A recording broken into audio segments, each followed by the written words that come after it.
The bloody standoff between police and the armed supporters of fugitive and self-styled godman Rampal ended late evening on Wednesday with his arrest at his Satlok ashram in Haryana's Hisar. The defiant Rampal underwent medical tests before being produced to the High Court on Thursday. Security forces struggled hard to nab Rampal, who was hiding in his ashram in Haryana's Hisar with a shield of his armed supporters. His hundreds of patrons have also been arrested from the ashram. Police on Wednesday and Thursday evacuated around 10,000 patrons from Rampal's sprawling Satlok ashram, spread over 12 acres, before adopting tactical move to nab the sect leader on late Wednesday. The 63-year-old controversial religious leader Rampal, accused of murder and inciting mobs, had been wanted for ignoring more than 40 court summons in connection with a murder case. Besides these, he has been slapped with sedition charges after violent clashes at his Satlok ashram.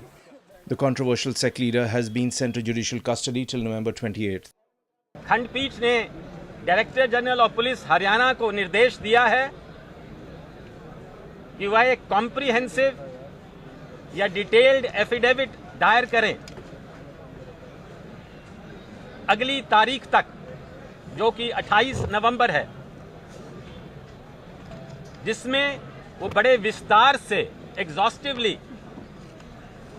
बताएं उस operation के बारे में जो बाबा रामपाल को गिरफ्तार करने के लिए किया गया।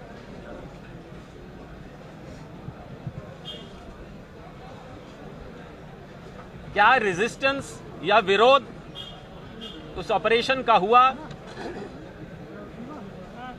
कोई मृत्यु हुई, कोई चोटें लगीं, और खासकर कोई आर्म्स या एम्यूनिशन यहां से रिकवर किए गए या नहीं। Rampal was seen gripping the bars of a holding cell in Chandigarh. और रामपाल को दोबारा हाईकोर्ट के सामने 28 नवंबर को प्रस्तुत किया जाएगा। खंडपीठ ने चीफ सेक्रेटरी हरियाणा को भी निर्देश दिया है कि वे एक एफिडेविट रिपोर्ट दायर करें जिसमें रामपाल की सारी प्रॉपर्टीज के बारे में कोर्ट को इंफॉर्मेशन दी जाए। पुलिस अथॉरिटीज को यह भी निर्देश दिया गया है कि इस ऑपरेशन में, रामपाल को गिरफ्तार करने के ऑपरेशन में क्या खर्चा हुआ है, उसकी भी अकाउंट स्टेटमेंट कोर्ट को दी जाए। Though controversial sect leader has been sent to judicial custody, yet his thousands of ardent followers are still waiting that his so-called godman Rampal would come to bless them. आज भी आश्रम से लोगों का निकलना जारी रहा और 4000 के आसपास कुल व्यक्ति, जिसमें लगभग 1500 महिलाएं हैं, आज भी आश्रम से बाहर निकले हैं। अब आश्रम पूरी तरह से खाली है। हमारी एसआईटी, जिसके